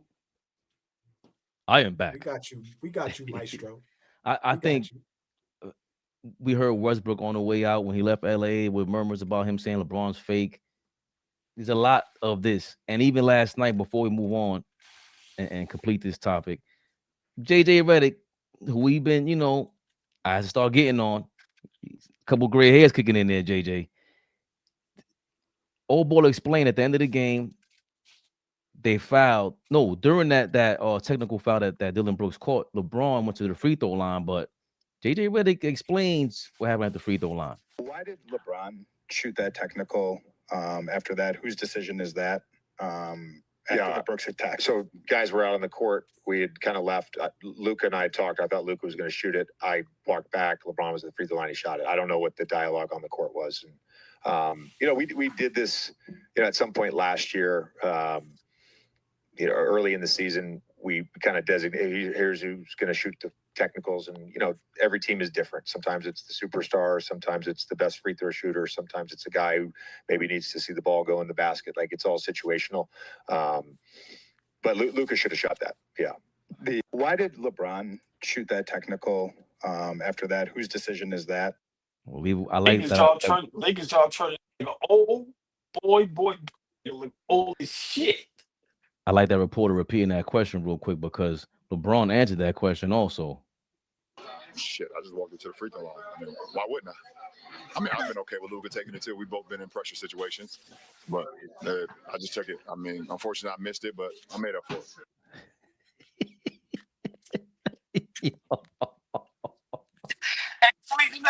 I don't want to argue with you tonight. You're like, well, unfortunately, I missed it. Like, come on, man. How people take him serious? I'm sorry. Go ahead, Fabian. I apologize. He triggers me. I'm sorry. No, I'm again.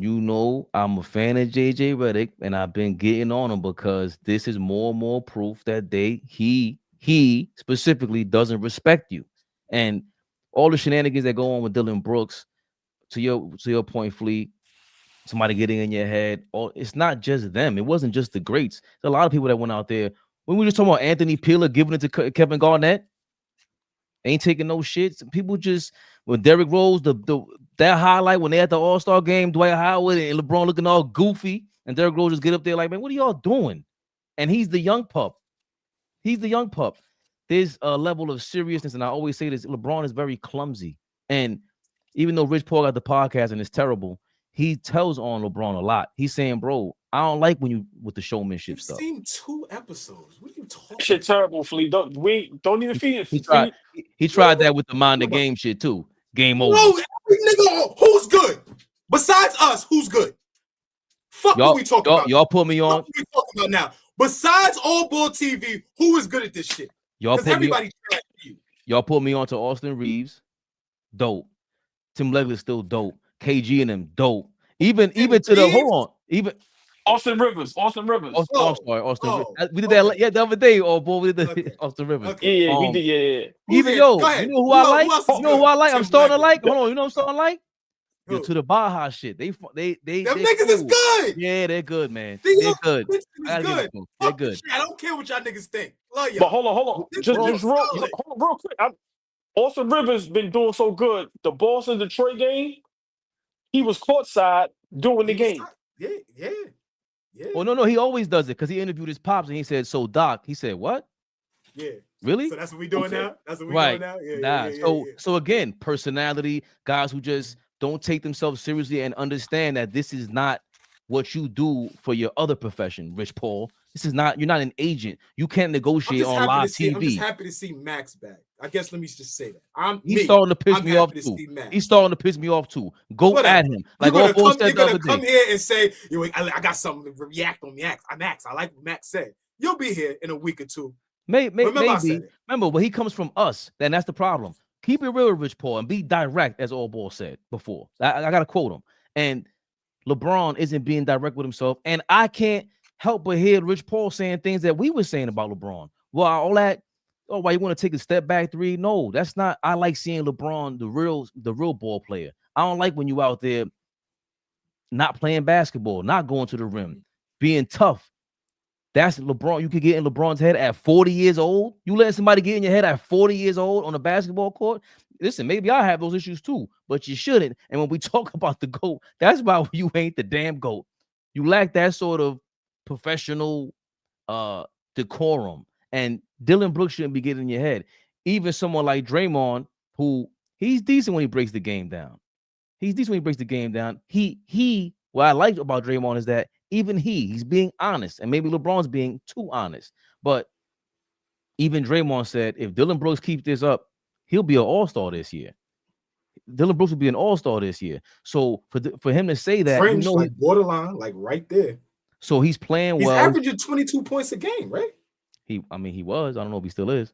But the point is that, you know, all that stuff culminating, and now even something as simple as letting Luka Doncic shoot the free throw. You don't know to not let Luka Doncic shoot the free throw. You don't understand that.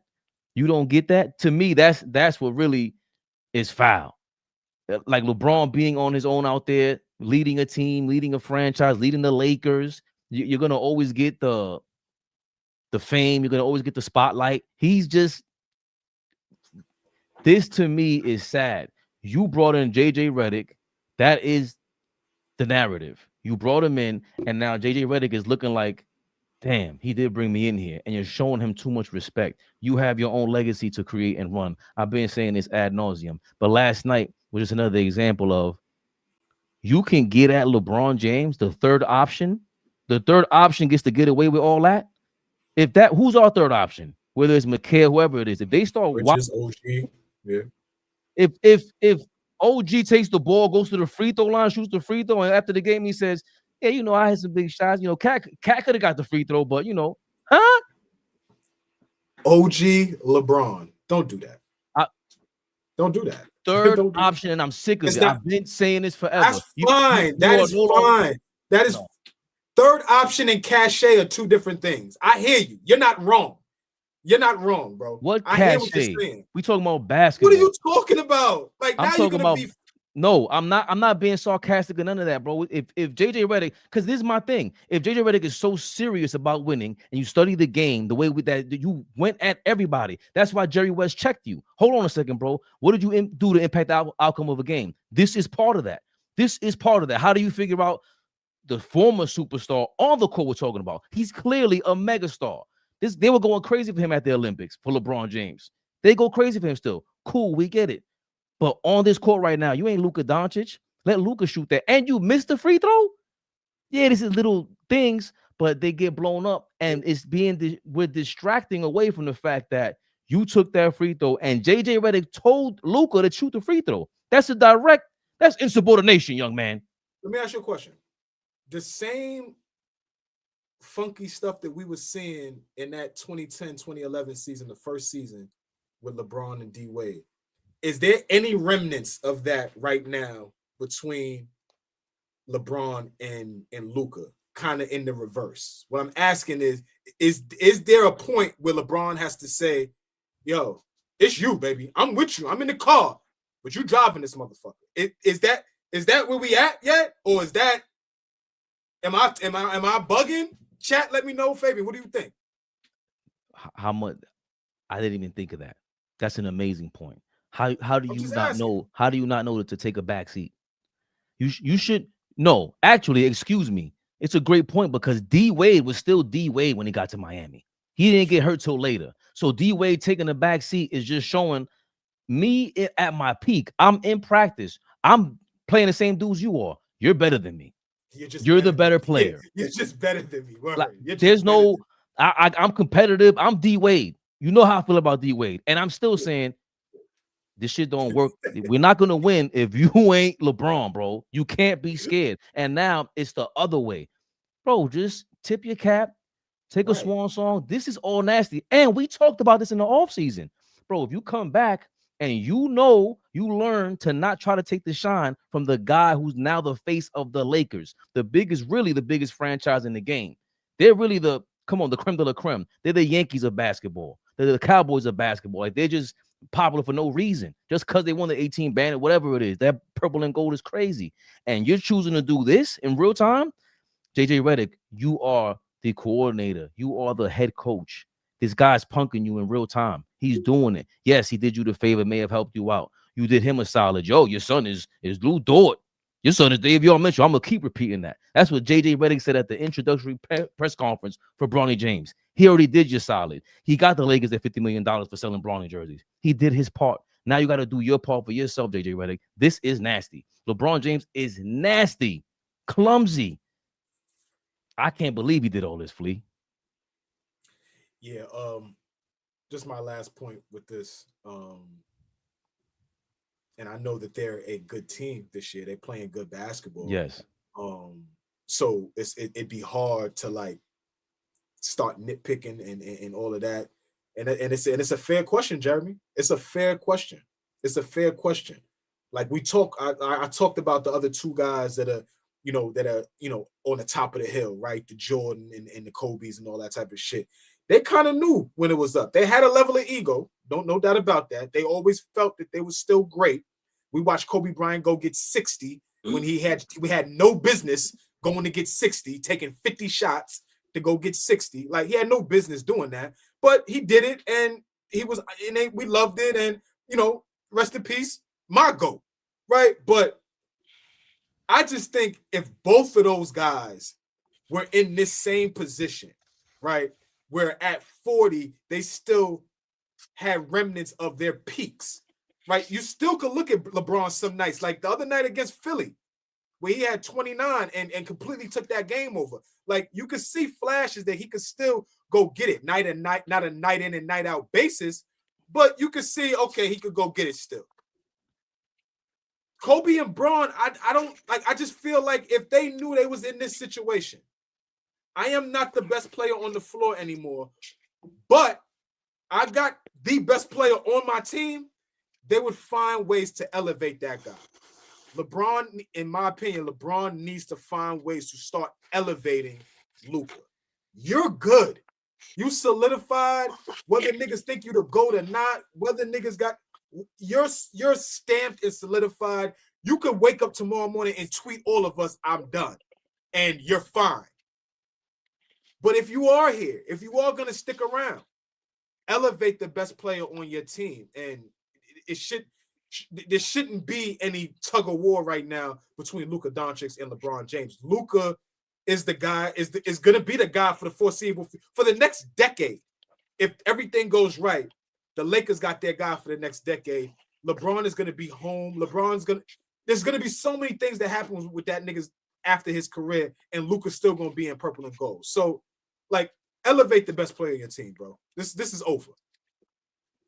Any final thoughts, AllBall, on this LeBron James debacle?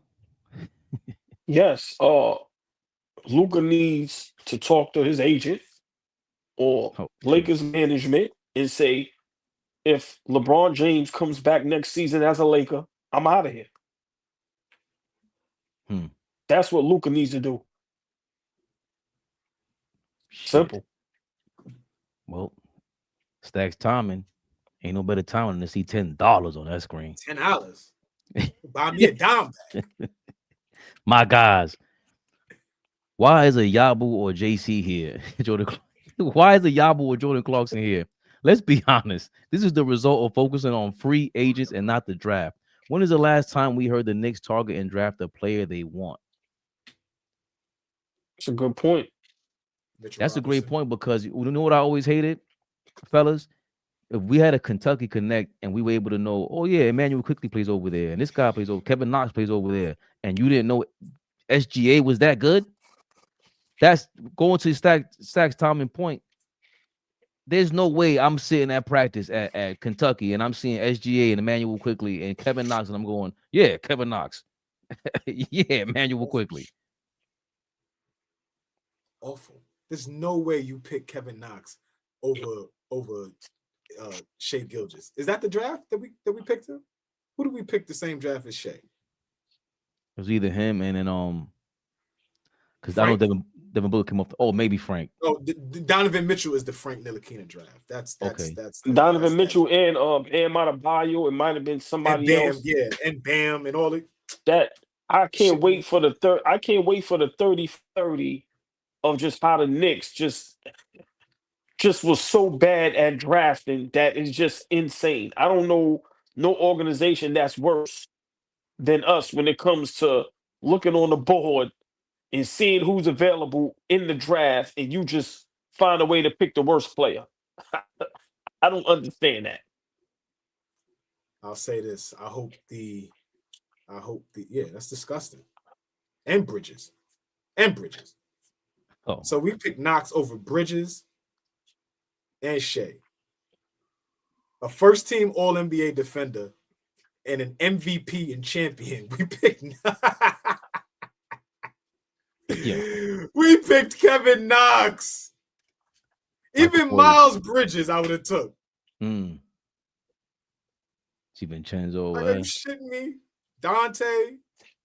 Lonnie was good early in his career. Like, that's really it right there. What you could Kevin have had. Knox? Nah. Lord have mercy. Nasty Berg. I'm mad I even see that now. Now I'm not gonna be able to sleep. Lord have mercy. Are we live? Big Flea. We took. Yeah, we did. We did, OG. We did. Wow. Some information doesn't need to be like family. You Stay in can the just step present, that to your. OG, stay in the present. OG, stay in the present. Hold baby. on. Stay in the present, Hold baby. Stay with us, baby. On a good foot. Let's not forget that was Stacks, Tom, and Different paid $5 to be a member and $10 for that comment. You giving back the $15? Big shout. No. Big shout out. Oh yeah, listen. 95. We eating good with that 15 wings and fries. Nice drink, getting snack and a schnickel. And, you know, and a listen. schnickel. And you might get a $5 bag of that fire. A little schnickel. And a little schnickel. You know what I mean? Start a dice game with the loose $2. Y'all niggas wasn't around for schnickels, tray bags. All right, let me be quiet. Yeah, but big shout out to him. Listen, but you been smoking for that long? E-bags. Tray bags is crazy. Nah, it's crazy, right? What? 2 for $5s and all that. Hold on. You copped them in a little envelope too, Flea? Yo, be cool. Don't tell everybody. Yo, nah, this guy. Well, how far back you go with this? How far back you go with this regular? I've been around, baby. Nigga said I've been smoking weed since when you get caught with that shit. You doing 3 days in the tombs, nigga. Now that shit free. You go to jail, nigga. Insane. Jail. Yo, they used to pull you over if you had a clip. They putting the cuffs on you. To jail you go. Bookings. Yeah, 3 days. Baby. You in that bitch 3 days, bro. Don't get popped on Friday. You ain't gonna see the judge till Monday. It's a fact. Nasty. Don't forget. Knicks Rehab. Knicks Rehab. Tomorrow. Knicks Rehab tomorrow after the game. NBA Cup final.